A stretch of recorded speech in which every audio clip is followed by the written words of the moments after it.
Mengenal KOSO IRM 2017. Pernah dengar nama-nama ini? Ada Enron, WorldCom, dan Tyco. Terlepas dari kontroversi atas latar belakang ketiga peristiwa tersebut, terdapat dua hal yang tidak dimiliki saat itu. Pertama, kontrol internal. Kedua, manajemen risiko di tingkat korporasi. Padahal, kontrol merupakan inti dari manajemen risiko yang efektif. KOSO kemudian mengenalkan pendekatan Enterprise Risk Management sebagai pelengkap kontrol internal melalui KOSO IRM 2007. Tapi sebelum lanjut, kita kenalan dulu dengan KOSO. KOSO merupakan singkatan dari Committee of Sponsoring Organization of the Tradeway Commission. Organisasi ini mengembangkan pedoman bagi bisnis dalam mengevaluasi pengendalian internal, manajemen risiko, dan pencegahan fraud.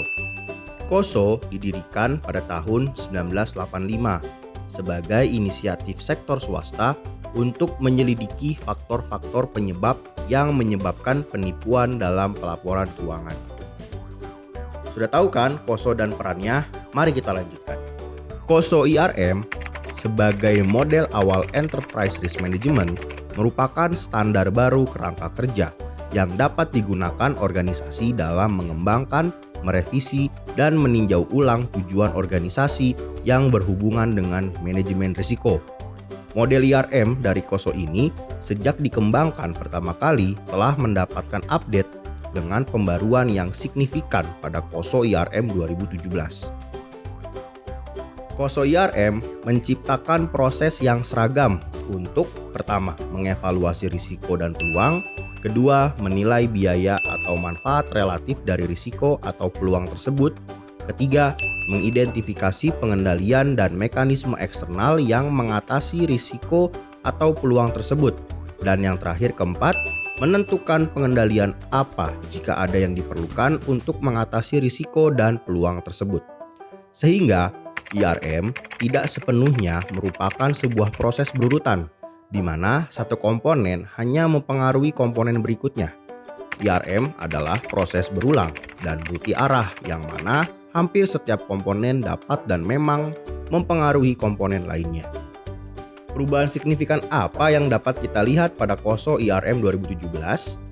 Pembaruan KOSO IRM 2017 dirilis pada September 2017 sebagai pengembangan dari KOSO Enterprise Risk Management Integrated Framework tahun 2004. Kerangka kerja KOSO IRM 2017 banyak digunakan oleh manajemen khususnya pada perusahaan yang berbasis di Amerika Serikat dan anak-anak usahanya untuk meningkatkan kemampuan organisasi dalam mengelola ketidakpastian dan mempertimbangkan seberapa besar risiko yang harus diterima dalam upaya meningkatkan nilai. Pembaruan ini meningkatkan isi dan relevansi kerangka kerja dalam lingkungan bisnis yang semakin kompleks sehingga organisasi dapat memperoleh manfaat yang lebih baik dari implementasi IRM. Ada setidaknya 10 perubahan signifikan dalam KOSO IRM 2017. Struktur dokumen yang baru. Pertama, kerangka kerja fokus pada komponen yang lebih sederhana, yaitu hanya 5.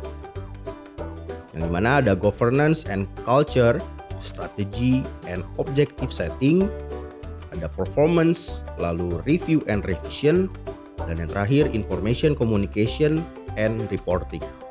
Yang kedua, menggunakan contoh-contoh terfokus dalam menjelaskan poin-poin kecil. Ketiga, menyelaraskan model bisnis menggantikan proses manajemen risiko yang terisolasi. Mulai mengenalkan prinsip-prinsip. Terdapat 20 prinsip yang terbagi ke dalam 5 komponen. Berikut adalah tabel yang bisa sobat lihat. Selanjutnya, mengenalkan grafis yang baru. Grafis yang lebih mengikat terhadap model bisnis. Berikut ini adalah grafis terkait Enterprise Risk Management. Fokus pada integrasi.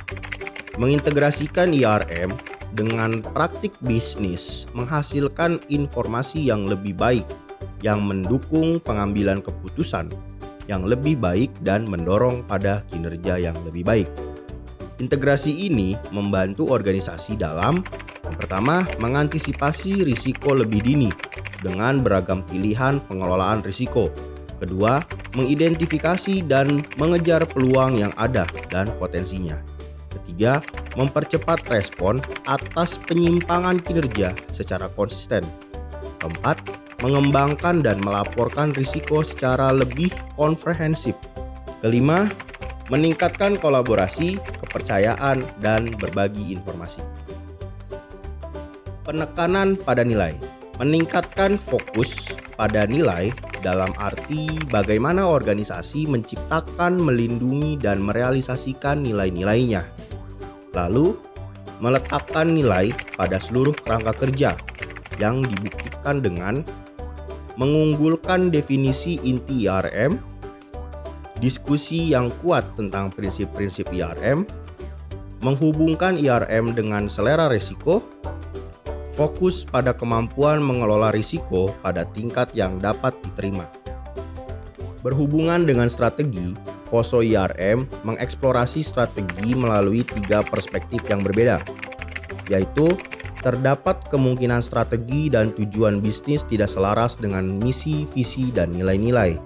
Lalu, implikasi dari strategi yang dipilih. Terakhir, risiko dalam mengeksekusi strategi. Memungkinkan pencapaian strategi yang ditetapkan dengan secara aktif mengelola risiko suatu kinerja. Memfokuskan bagaimana risiko merupakan bagian integral dari kinerja melalui yang pertama, mengeksplorasi bagaimana praktik enterprise risk management mendukung identifikasi dan menilai risiko yang berdampak pada kinerja. Kedua, mendiskusikan toleransi terhadap beragam variasi dari kinerja. Mengelola risiko dalam konteks mencapai strategi dan tujuan bisnis bukan sebagai risiko-risiko individual. Berhubungan dengan kinerja, mengenalkan penggambaran baru sebagai wujud profil risiko, menggabungkan risiko, kinerja, selera risiko, kapasitas risiko, menawarkan secara pandang yang komprehensif terhadap risiko, dan memungkinkan pengambilan keputusan yang berwawasan risiko. Dalam apendiksnya, kerangka kerja menyediakan penggambaran yang lengkap tentang bagaimana menyusun profil risiko. Memperkenalkan pentingnya budaya. Menyampaikan fokus untuk pertumbuhan perhatian dan pentingnya budaya dalam enterprise risk management, mempengaruhi seluruh aspek dalam enterprise risk management, mengeksplorasi budaya dalam konteks yang lebih luas dari seluruh inti, menggambarkan perilaku budaya pada spektrum berikut. Mengeksplorasi kemungkinan dampak dari budaya dalam pengambilan keputusan, mengeksplorasi keselarasan budaya antar perilaku individu dan organisasi. Fokus pada pengambilan keputusan. Mengeksplorasi bagaimana enterprise risk management mengarahkan pengambilan keputusan berbasis risiko, menekankan bagaimana perhatian pada risiko mengoptimalkan dan menyelaraskan keputusan yang berdampak pada kinerja. Mengeksplorasi bagaimana keputusan berbasis risiko berpengaruh pada profil risiko.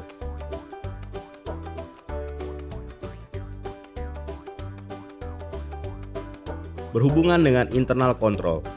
POSO IRM tidak menggantikan internal control integrated framework. Kedua kerangka kerja tersebut berbeda dan saling melengkapi. Keduanya menggunakan komponen dan prinsip yang terstruktur. Aspek-aspek internal control yang serupa dengan enterprise risk management tidak berulang. Beberapa aspek internal control dikembangkan lebih lanjut dalam kerangka kerja enterprise risk management. Bagaimana sobat? Nambah ilmu lagi kan tentang manajemen risiko? Kalau sobat punya saran atau masukan terkait konten apa yang ingin dibahas seputar manajemen risiko, boleh komen di bawah ya. Dan kalau sobat suka dengan video ini, boleh like, share, dan subscribe ya sobat. Sampai jumpa di video berikutnya. Terima kasih.